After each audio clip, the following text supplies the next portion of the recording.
Ladies and gentlemen, hello and welcome to the beginning of Season 6 of the Lions Den Quiz League. We are back for yet another season. Hopefully the Season 4 championship has gone out by this point. It's kind of insane that I left it that long, but whatever. We're back for another season. I cannot wait to get underway. I guess I can hide my camera, although there's not too much to see because this is just week 1. But it looks like this is a pretty hard week based off of the top scores. Anyway, so in Season 5. I finished fourth, I believe, overall, but there was no championship, so it just stands as fourth, I guess. So just outside of the podium, but the three guys above me were certainly deserving of their top 3 spots. Hopefully, I can crack the top 3 this season. I think there will be a championship this season, but I'm just going to do my very best, as always. Starting with quiz number 1, which is I Hope You Were Curious, edition 5, which is basically questions that are derivative of previous ones, but not close enough to previous ones that you can actually get them by just remembering what the question was about. Anyway, question 1. In the week 1 quiz, Who's That? We asked you to identify Emma Raducanu. If you were curious, you may have learned that her Open win, a U.S. Open win, made her the 8th youngest woman to win a Grand Slam. Just ahead of her on that list is a German player. I'm going to guess that it's Steffi Graf, who is a very famous women's German tennis player. It could be someone else, but honestly, I don't think I can think of another one, so this is going to have to be what I guess. Question number 2. We asked about some of the Coppola family's achievements in film. If you were curious, you may have learned that Sofia Coppola wrote and directed what film, set in Tokyo, starring Bill Murray and Scarlett Johansson. Not 100% sure here, but I think it's probably, hopefully, Lost in Translation. I think that's set in Tokyo. I haven't seen the film. I know it's directed by Sofia Coppola. And I think the only other Sofia Coppola film I can name is I think Priscilla, the Elvis Presley one, was directed by her. But other than that, I don't really know any movies by her. But I think this was her first film, and I think it's quite famous, and I think it's set in Tokyo, so hopefully that's the answer. Question 3 in the week 3 quiz, Braving the Elements, you learned about Frankenstein. If you were curious, you may have learned that it's an epistolary novel, meaning that examples of what type of writing make up the entirety of the book's text. So an epistolary novel is a novel made up of letters, as in like letters to people. So that's just what an epistolary novel is. So the answer should be letters. Question 3, 4 even in the week 3 quiz, Ready Your Stylus, you learned about some of the products offered in Adobe's Creative Cloud. Photo editing software, whose name is a play on the environment where physical photographs are developed and processed. So I took a photography class in high school, and the place where we went to develop and process photos was the darkroom. I don't know if hopefully it's fine. I don't know if it's one word or 2 words, but hopefully it's just darkroom.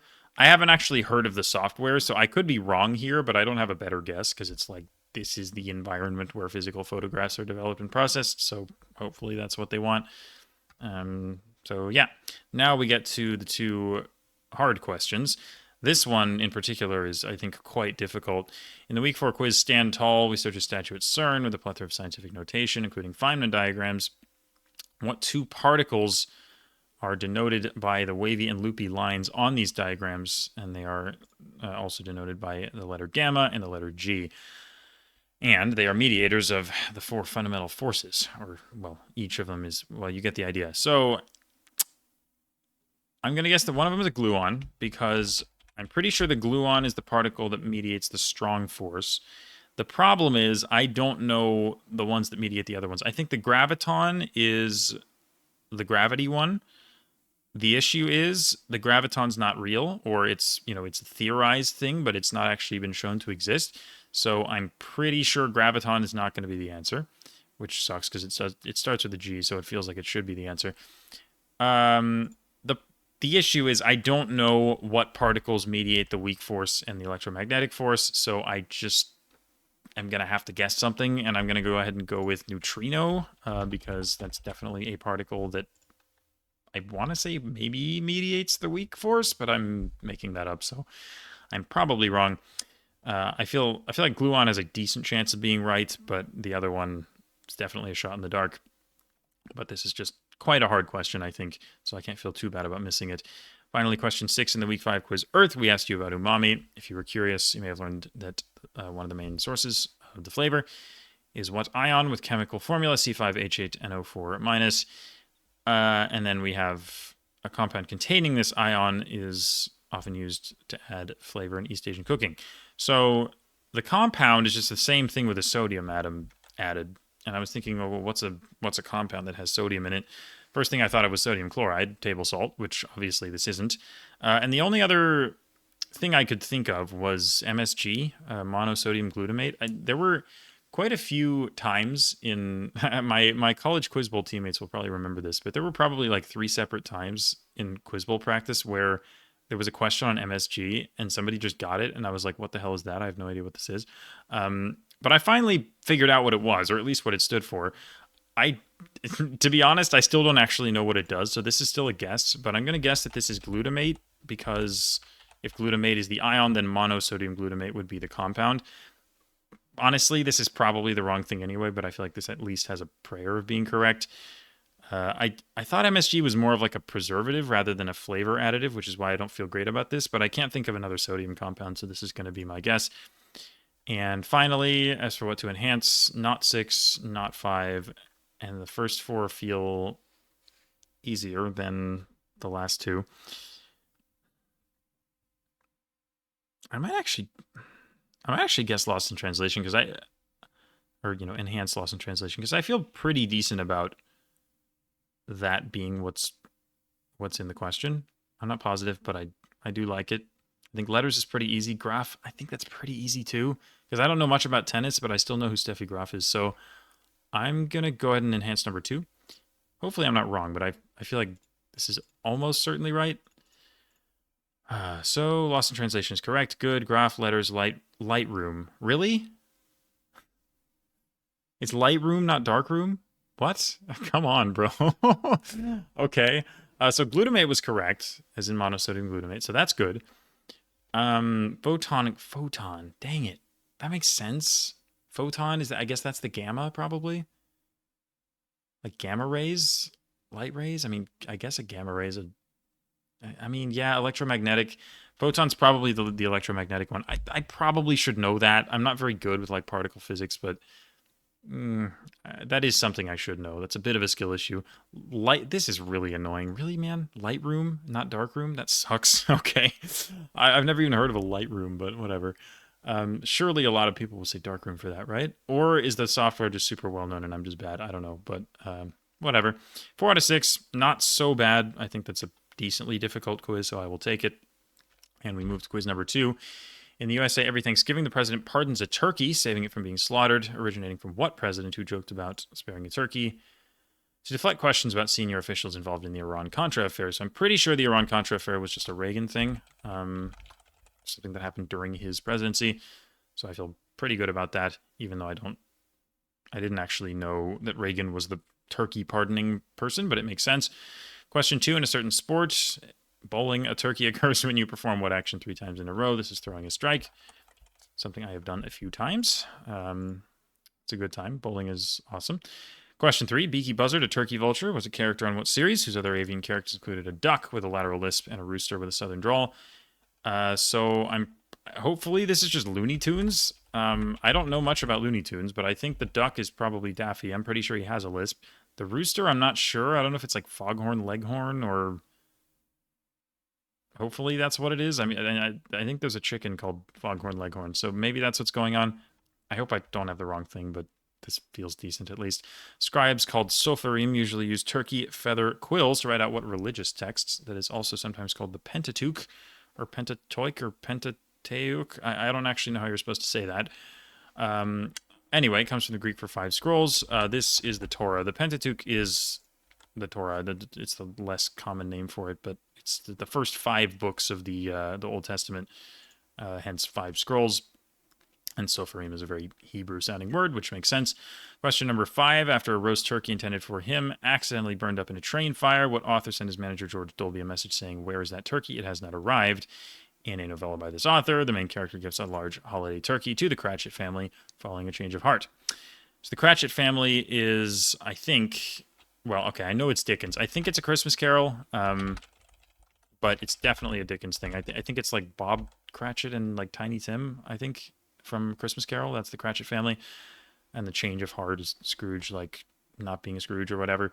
So Dickens should be the answer here. And then finally, question 6. The 6 arrows were a set of ideologies driving the reform policies of what historic leader, the founding father of his country? Now, it's interesting because most of the time, when I'm playing GeoGuessr maps that have a theme, I forget about the theme.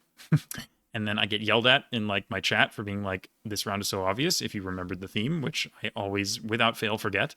But this quiz had a theme. It's about turkeys. Now, the first 5 questions just had turkeys in the question. This one didn't, and I realized, wait a second.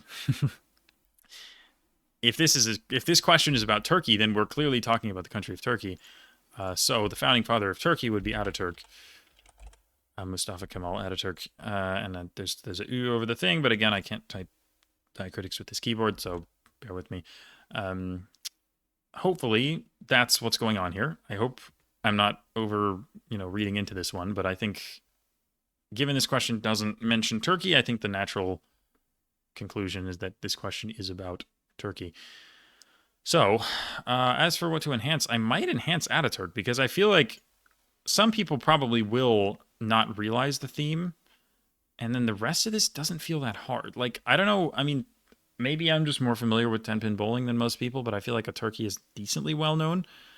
Reagan, again, Iran-Contra is too easy. Looney Tunes is too easy. Torah, I feel like is not super hard either. And then Dickens, again, Cratchit. Like, I'm going to go with 6. And I hope I'm not wrong about this. I hope there's not another founding father of Turkey, but I'm pretty sure it's going to be Ataturk.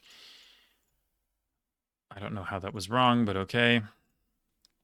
Ataturk indeed, who led naturally Turkey. Yep. Dickens, Torah, Looney Tunes, bowling a strike. I just said strike, surely that's fine. And then question 1 was Ronald Reagan. The original pardoned turkey was named RJ, which was short for robust and juicy. What the hell? Okay. I don't know if that's a fun fact I needed to know, but now I know, I guess. Solid 6 out of 6 on quiz number 2. Happy with that. Happy I made the Ataturk connection. And we will go to quiz number 3. So this quiz is all about sports that have not been asked about in previous LDQL quizzes. So there have been 5 seasons of this, and these are sports that have not come up yet. Question 1. What sport is being played in this picture? This sport is freaking awesome. It's called padel, and it's really cool. So, slight tangent here, because I know you guys, whatever, you guys watching these videos are used to me rambling about things, but there's this sport in the US at least called pickleball that's like super popular these days. And pickleball is fun to play as an amateur, as somebody who's not very good at this kind of thing. It is quite entertaining, and I understand why it's very popular. However, pickleball being a big thing now has also turned into something that exists as a professional sport. So there are professional pickleball players, and professional pickleball is the most boring thing I have ever watched. It is terrible. So, like, there's tennis, right? And tennis is fun to watch because tennis is difficult. Pickleball is tennis on easy mode. And it's 2v2, but the court's, like, really small. So, the players are really good, so it's too easy, which means the rallies take forever, and what they end up doing is just like doing little lobs to each other back and forth, waiting for somebody to make some tiny mistake. So the rallies take a really long time, and they're super boring. Padel, on the other hand, which I think is like a Spanish thing, is crazy entertaining because there's walls, and they bounce the ball off the walls, and it's like super fast-paced and crazy. So the Olympics are going to be in LA, I think, in 2026 or 2028 or whatever it is. And they are, I think, considering adding pickleball as an Olympic sport. And it is insane to me that you would add pickleball when this is staring you in the face. It is like the far superior version of the same thing. But since, for like money reasons and since it's in the US, it might end up being pickleball, which is super lame. Anyway, pickleball sucks as a pro sport. Pickleball's fine as a recreational thing, but it sucks as a pro sport. Padel is awesome. If you haven't watched it, go ahead, go look up clips of it. You will not be disappointed. It is awesome. Question 2. Name all 3 disciplines in modern fencing, which are named for the type of weapon used in the discipline. Okay, so this sucks. I hate this question because I know 2 of them. and I don't know what the third one is, which sucks. Now, I don't watch fencing. I don't care about fencing, but I guess, heard about fencing in the past. So one of them is épée, which is a French word for sword. One of them is sabre, which is a French word for, you guessed it, sword. So I don't know what the third one is, and if the question was asking for one or two, I would get it right, but it's asking for all of them. So I don't know what the last one is. I have no clue. I'm going to guess glaive because, as you might have guessed, that is a French word for sword. Maybe they're all French words for swords, or maybe the other one is something completely different. I don't know. But I only know two of them, and I am sad. Question 3. What sailing competition is billed as being the oldest international sporting competition that is still being contested? 37th edition, which is named for the trophy held by the winners of its most recent edition. Took place earlier this year and saw the New Zealand Royal Yacht Squadron claim victory for the 5th time in a row. So I think this is just the America's Cup. I am, however, confused because it says the trophy is held by the winners. It's named for the wait. Hold on. Is it called the New Zealand's Cup then? If it's named for the trophy held by the winners of its most recent edition, if New Zealand is the winner of the most recent, is it called the New Zealand's Cup? Because there's, like, since I'm from the San Francisco area, this is something that has happened near me in the past. Like, the America's Cup has been hosted here, which is fortunate because I do not know or care about sailing. But hopefully I can just say America's Cup, but like does it change names depending on who's holding it? Like I'm having trouble parsing this question, but I think that's what it's saying. Anyway, I'm not sure. Whatever. I'm just going to say America's Cup and hopefully it's right. Question 4. What sport, almost exclusively played in the Indian subcontinent, involves a player on one team trying to tag as many players on the other team as possible without being tackled? Blah, blah, blah. I have no idea what's happening here. This is just not something I have ever heard of in my life, and I'm not going to get it. So they play cricket, but it's not cricket. I'll guess another bug, and I'll say it's called butterfly. Yeah, I'm not getting this. I have no clue what this is. Like, literally no idea. Anyway, question 5. What is the highest score possible in a single break of snooker? So, snooker, as it happens, is really fun to watch. It's not the type... I generally don't enjoy playing games like that. Pool is like the main one here. Or billiards, or whatever name you know it by. The thing with pool is that it's just hard, and I kind of suck at it, and this kind of sport is not very fun when you suck at it. There are some sports that are fun when you suck, like golf, for example. Playing golf and having no expectations is like kind of a good time. Playing pool when you suck at it is just incredibly frustrating. But watching snooker is honestly really quite cool. To see people who are incredibly good at this do what they do is actually awesome. So I have seen many a clip on YouTube of Ronnie O'Sullivan getting 147s in snooker, and it is pretty awesome to see what these people can do. But anyway, 147 is in fact the highest score possible in a single break of snooker, and snooker is also cool. I would also recommend you check it out. And finally, question 6. In baseball, a no-hitter occurs when a pitcher pitches an entire game without allowing any hits. But what feat is achieved if they don't allow any base runners? This is, of course, a perfect game. Now, here's the thing about this question. First of all, it's super easy for anyone who pays any attention to baseball. Second of all, it's season 6, and we have not had a baseball question yet, which to me is crazy. Like, because I'm somebody who is American, and I play a lot of trivia, and a lot of that ends up being sports trivia. Now, in the US, most of the trivia that gets asked about is the big 4 sports. So you get baseball, basketball, football, and hockey, and you don't get a lot of sports questions outside of that. So the sports trivia I'm used to is quite baseball heavy, which is good because I love baseball and I pay a lot of attention to baseball. But since the LDQL is international, the quiz makers understandably have decided it's a better idea to just, ask questions about more international sports, so it's more fair to people who are not American, which, again, I completely understand that, but it's completely insane to me that we have had like 15 to 20 probably Olympics questions up to this point, And this is the first baseball question.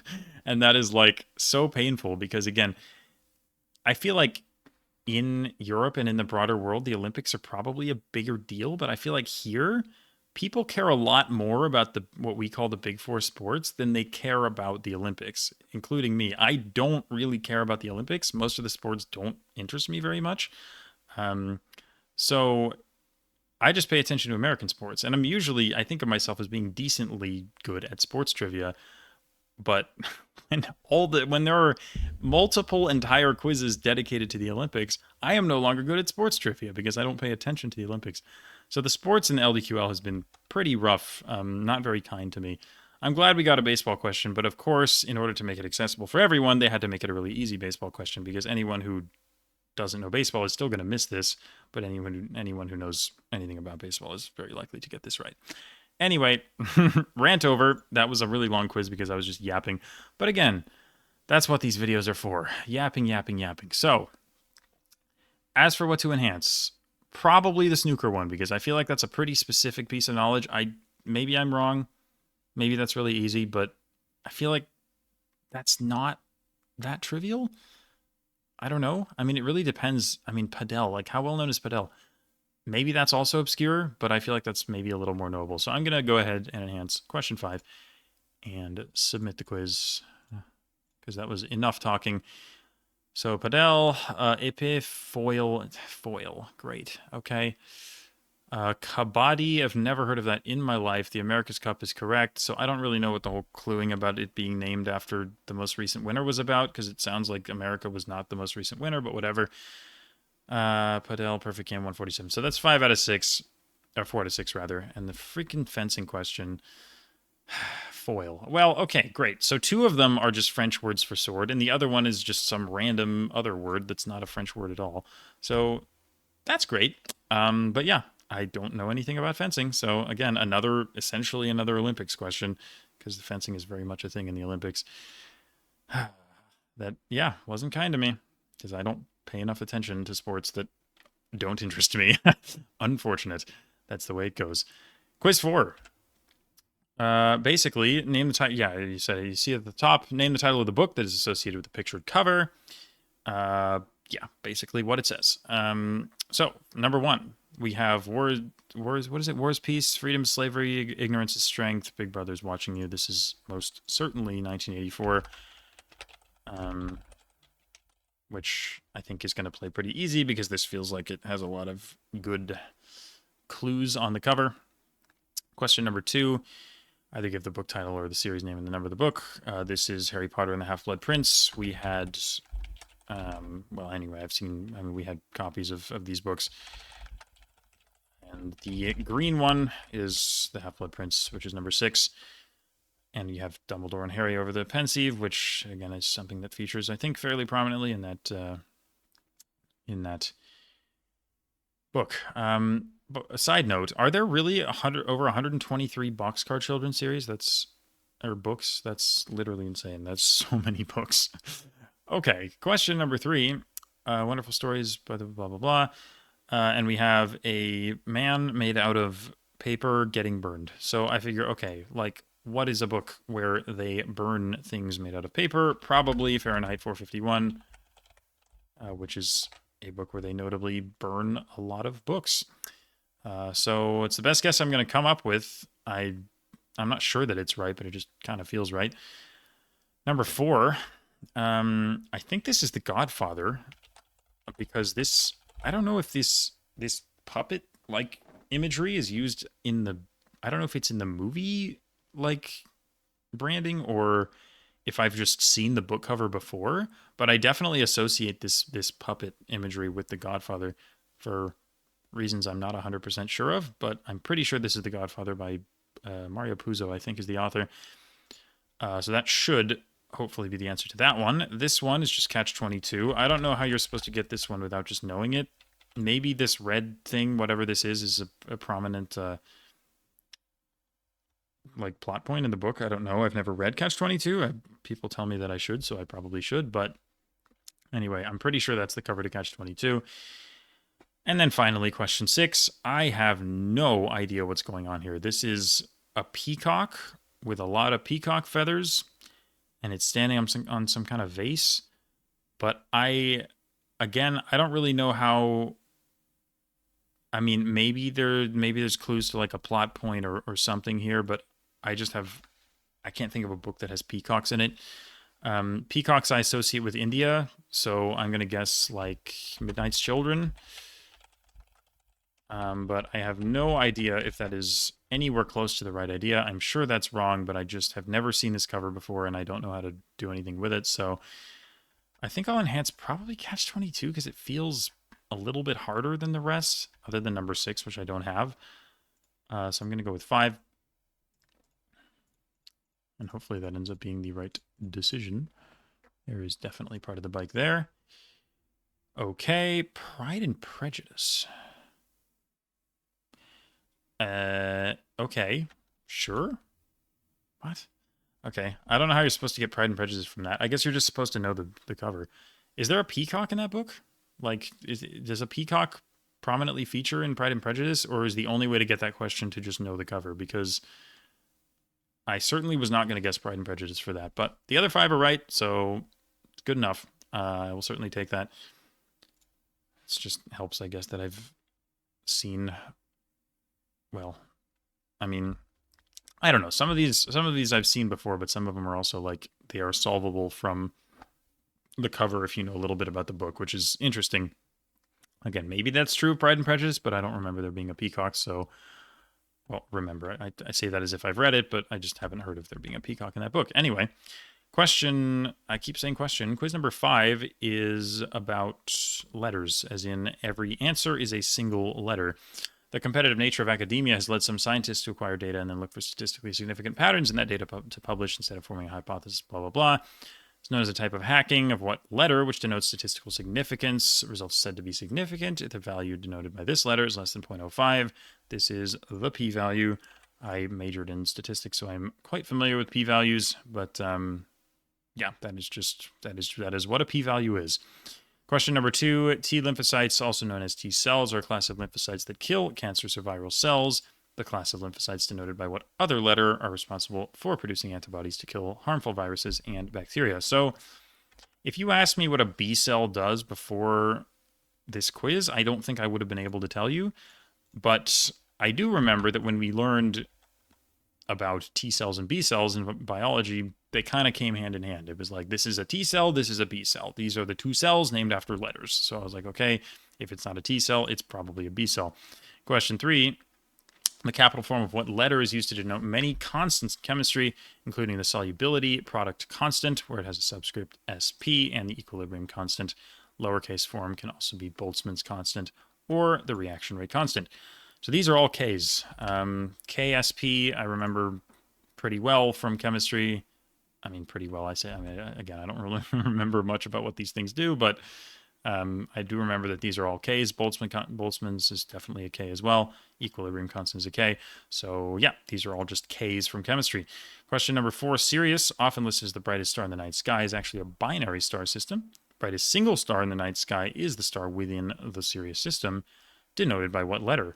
This is Sirius A, which is probably guessable based off the fact that, you know, it's like the first one, the brightest one would be given the first letter. But Sirius A is just, yeah, it's just, I don't know what to say. It's just the name of the star. I have heard the brightest star in the night sky quoted as Sirius, and I have also heard it quoted as Sirius A. So this is, I'm pretty sure, Sirius A. Question 5, the package ggplot2 is commonly used data visualization package in what programming language?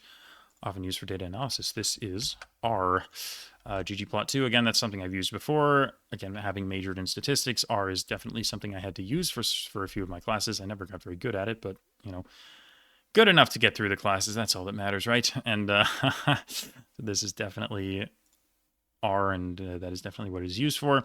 And finally, identify one solution to the mathematical equation x squared plus 1 equals 0. This is I, which is the letter used to denote the square root of -1. X squared equals -1, x equals plus or minus I. And I assume they don't want me to say negative I, so I'm going to go ahead and say positive I. And then as for what to enhance, this should be 6 out of 6. The question is, what's the hardest question here? I don't know. Probably 4 or 5. Those seem like the hardest ones to me. Maybe B cells? I don't know. How well known are B cells?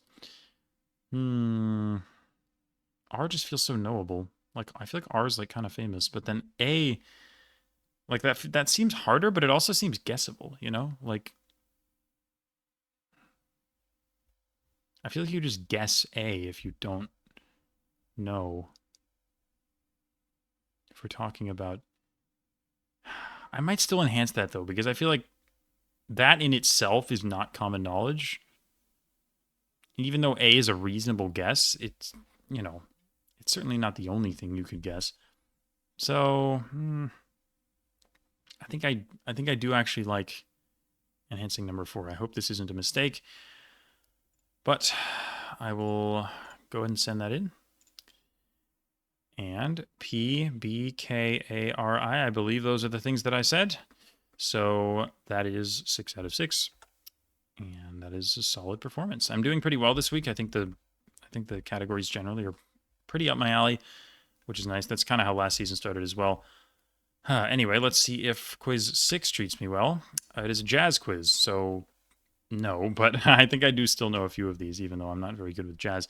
Question number 1, what instrument was primarily played by a gravelly-voiced scat singer nicknamed Satchmo? Dizzy Gillespie played a bent one. So Satchmo is Louis Armstrong. Dizzy Gillespie notably played a bent trumpet. So I'm pretty sure this is a trumpet. Not much else to say there. I think that's a fairly easy question because these two are both very, very famous. Question 2, a mostly improvised album by Ornette Coleman popularized what subgenre of jazz, unrestricted by structure, tonality, or standard conventions? The adjective that names its subgenre is sometimes followed by form. So form follows function. Just kidding. This is free jazz, I think. I guess I'll just say free jazz. So free form jazz also sounds like it could be a thing, but I've definitely heard of free jazz. There are, I mean, what are the other types of jazz? There's like,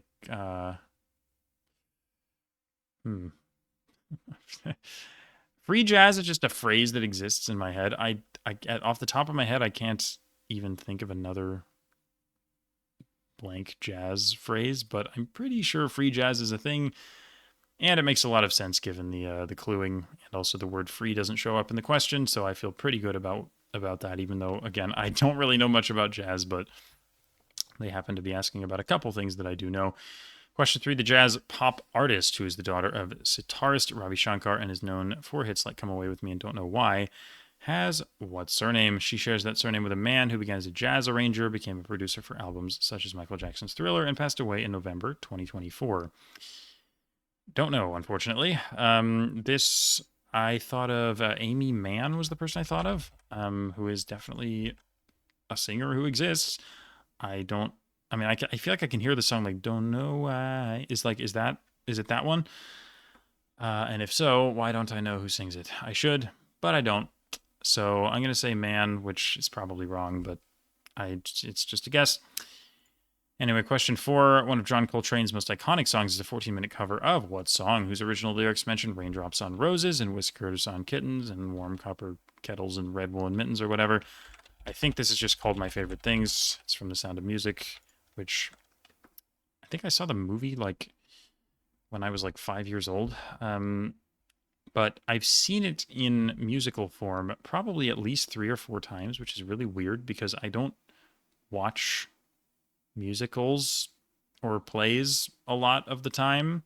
But for whatever reason, throughout my childhood, every time my family decided we're going to a play and you're coming, it was always The Sound of Music, and I have no idea why or how that happened, but like there are a bunch of other plays that everyone in my family has seen a bunch of times and I've never seen, like Fiddler on the Roof. We have like a DVD thing or like a CD that we put in the car and we played all the music from Fiddler on the Roof, and I'm like familiar with a bunch of the songs, but I've never seen Fiddler on the Roof in my life. But Sound of Music I've seen so many times and I don't know why it kept happening. But anyway, I am also familiar with some of the music from The Sound of Music. Question 5, because her composer husband didn't speak English, Astrid Gilberto provided vocal lines such as "When she walks, she's like a samba that swings so cool and sways so gentle." for a famous recording of a song in what genre? Thought to be one of the most recorded songs in history. So this is presumably The Girl from Ipanema. So this would be Bossa Nova. Again, if you asked me anything substantial about Bossa Nova, like what is it other than the fact that it's from Brazil, I could not tell you anything about it. This is not music that I listen to or have any particular interest in. But I just know that that one Brazilian genre of music is called Bossa Nova, and that one Bossa Nova song is The Girl from Ipanema, which, again, I've listened to it like once before, but so I don't know the lyrics, but it feels like that's what we're talking about here. So, and then again, samba makes sense because samba is like a Brazilian thing. So, anyway, finally, question 6: the largest jazz festival in the world, for which hundreds of thousands of people visit annually, occurs in what major world city? The city shares its first 6 letters with a different city whose 1971 jazz festival suffered a fire chronicled in Smoke on the Water. So this feels like something I should know, but I don't. Which is interesting because I don't know. I just feel like I should know where the biggest jazz festival is, but yeah, the best thing I thought of here after a little while of just kind of mulling over it was Columbus. Which, I don't know. Is Columbus a major world city? Kind of. Like, it's in the world, although would the question say world city if it was in the US? Maybe not. Like, Columbus is a decently big city, but how major really is it? Again, it's a bit iffy, I think, but it shares the first 6 letters with Columbia in South Carolina, I guess, which, I don't know. I could feasibly see you having a jazz festival in Columbia and or Columbus. So could work. And I couldn't think of any other big cities in the world that shared their first 6 letters with other ones. So yeah, I think I'm just going to go ahead and send that, even though I don't feel that confident that it's the right thing.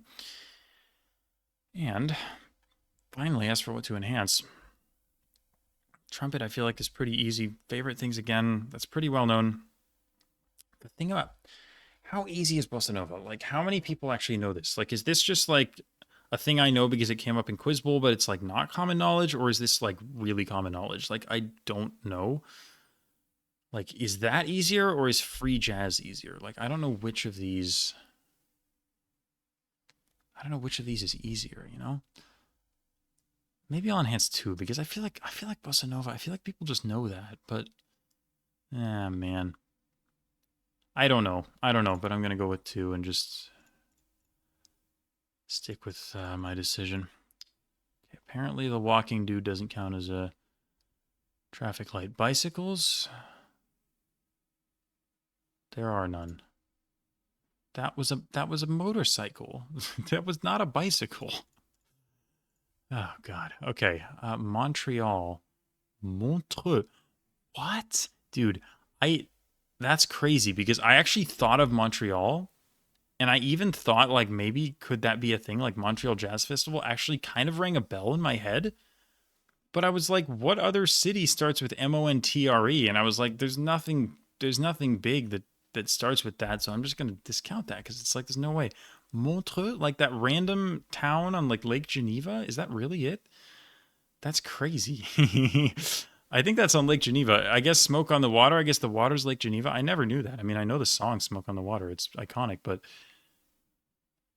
I mean, I know the the riff. Clearly, I don't know the lyrics. I mean, it's very possible that comes up in the lyrics, but I just know Smoke on the Water and Fire in the Sky and do do do do do do, and that's it. So there you go. The lack of depth in my knowledge definitely hurt me there. But Norah Jones, man, Norah Jones exists. Like I gotta know that. But again, not the type of music that I really listen to. So it's just not my thing. So I'm just not very in tune with that stuff. But definitely that's a piece of trivia I should know. Otherwise, 4 out of 6, honestly, given it's a jazz quiz, that's not actually that bad, so I will take it. And then finally, we go to quiz 7, which is a history quiz. It's called A Brief History of Time, which is a book by Stephen Hawking, but that's not what's going on here. Anyway, historian E.P. Thompson credits what general period with creating a global reliance on clock time, requiring standardized timekeeping devices to regulate working hours. Inventions such as the water frame in 1769 or the spinning jenny in 1779 are often credited with kickstarting this period. I believe this is the Industrial Revolution. If you ask me what a water frame or a spinning jenny is, spinning jenny, is that like the, it's like that, is that the thing that you use to like spin like yarn or whatever, or thread or whatever the heck it's called? Like, I don't know. But I think that's what that is. Anyway, I think that is an industrial revolution thing. So, and I think the time frame checks out. So hopefully that is what is going on there. Question 2. The British Army first began wearing watches to coordinate attacks when fighting in what 1899 to 1902 conflict? Emily Hobhouse publicized details about the concentration camps Lord Kitchener forced members of the Transvaal Republic and Orange Free State into during this conflict. So Transvaal and Orange Free State point you towards South Africa, and the one conflict that I know of in South Africa is the Boer War. I should say the two conflicts that I know of in South Africa are the Boer Wars, because there were two of them. It doesn't say that you have to specify, so I'm just going to say Boer War, and I'm going to assume it's the second one, because I think the second one is by far the more notable of the two. But there was a first Boer War, but I'm not going to go ahead and say second and have it be the first and get negged for it, so I'm just going to say Boer War, and I should get the points. Question 3. In the 9th century, Abbasid Caliph Harun al-Rashid sent an ornate water clock to Aachen in an attempt to establish diplomatic relations with what European ruler? So, not sure about this one. My main thought here, I mean, 9th century is like the 800s. This is a while ago. And again, from my limited amount of French history that I got when I went to school, and half of my schooling was in French, we did learn about French kings. And I think, I mean, Charlemagne is, I mean, what I mean, he's Holy Roman Emperor, but you know, same old, same old. Anyway, Aachen, I think, was his capital, because Aix-la-Chapelle or whatever is the French name of it. And I do think Charlemagne was based in Aachen, so I think that makes sense. And I think the time frame is roughly correct. Hopefully it's not like Clovis or something, but I think Charlemagne is a pretty good guess here. Question number 4. Water clock technology in China was first recorded in what dynasty? The earliest whose existence is supported by archaeological findings. This dynasty shares its name with the given name of a fictional character who, in an iconic line, appears to entertain the mostly unsubstantiated idea that the Xiongnu and the Huns were the same group of people. So, I'm not very good with Chinese dynasties. I think this is a Mulan clue with the whole fictional commander Huns thing, because, like, let's get down to business to defeat the Huns or whatever. I've never seen Mulan. I just know the song. Problem is, I've never seen Mulan, so I don't know the name of the dude. So I'm going to have to try and get this through the Chinese history angle. And I'm going to have to just try and think of a dynasty that is old. And so the Qin is a thing like Qin Shi Huang, but I think there were ones before Qin Shi Huang.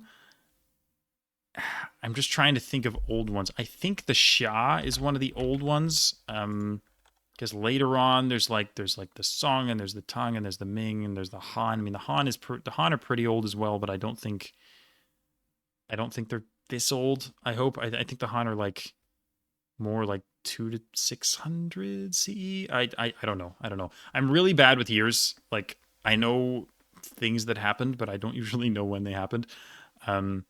So I don't know. But Xia, I think, is one of the older Chinese dynasties, and I can't wait for it to be like the last one. But anyway, I'm going to guess Xia and hope that that's the name of the guy in Mulan. But again, I think a lot of people will get this because I think the Mulan clue is probably easier than the China clue. But I just don't know Mulan. So, yeah. Question 5. Name any of the 12 months in the French Revolutionary calendar. So this one took longer than it should have for me to think of. But I was trying to think of, again, historical, events in French history that could be named after this stuff, because I know that I've heard of a few of these before, but I just couldn't remember off the top of my head what they are. But I was trying to think of like things that happened in French history, and one of the things that popped into my head was the Thermidorian reaction, and I'm pretty sure that the Thermidorian reaction is named after a month. I think Thermidor is a month. I hope I'm right about that. I'm not sure, but I think Thermidor is one of them. I can't think of another one, or at least when I thought of this one, I stopped trying to think of other ones. I'm sure I've heard of at least like, one or two more of them. Maybe I've even heard of all of them. I don't know. But I think Thermidor is a month. So hopefully that's correct. Again, I have somewhat limited knowledge of French history, but it's still more knowledge than I have of most countries' history because I took a lot of history that was kind of specifically focused on France. So that is what I'm going to say for that, and I hope I'm not confusing it with something else.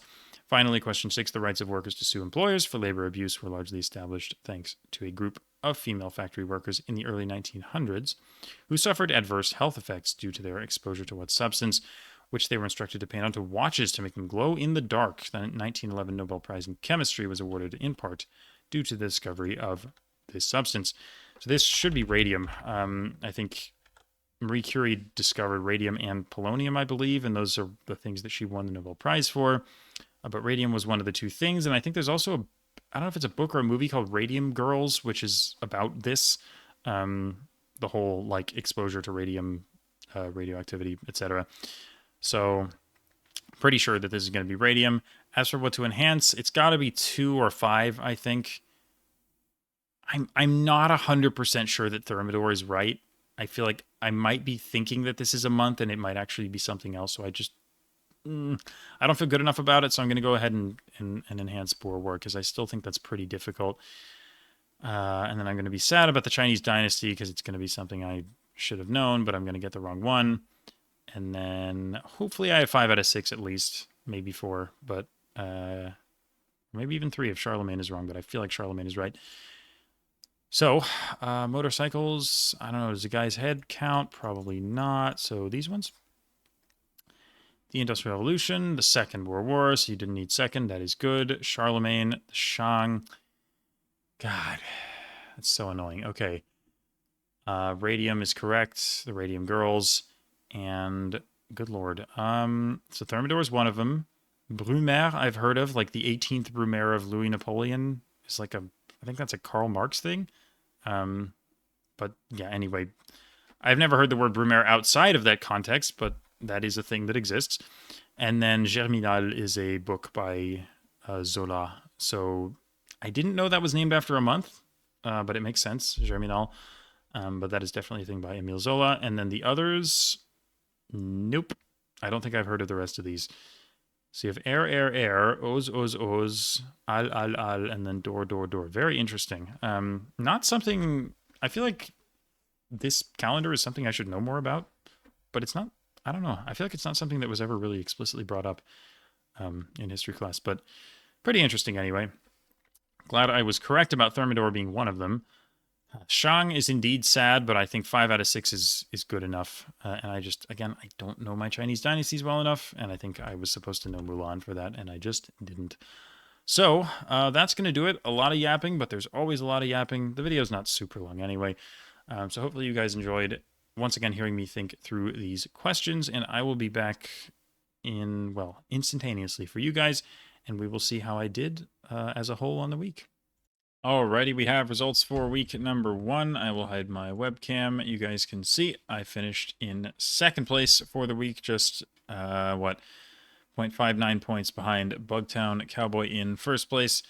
So congrats to Bugtown Cowboy and also Arctic Turn for rounding out the top 3. But very happy with their performance. I think the quizzes were definitely in my favor in terms of the category for the most part. Categories also would have been first if I hadn't moneyed enhanced terribly, especially on the jazz one. I enhanced free jazz, which was apparently the easiest question on the entire quiz. And if I had enhanced bossa nova, I would have gotten like at least 0.4 or something more points, which would have been fairly significant. So definitely some suboptimal decisions by me on that front, but I think on the whole I did quite well. So happy with the strong start to the season. Hopefully you guys enjoyed this video, and I will be back in probably about a week's time for week number 2. But for now, thank you, and until then.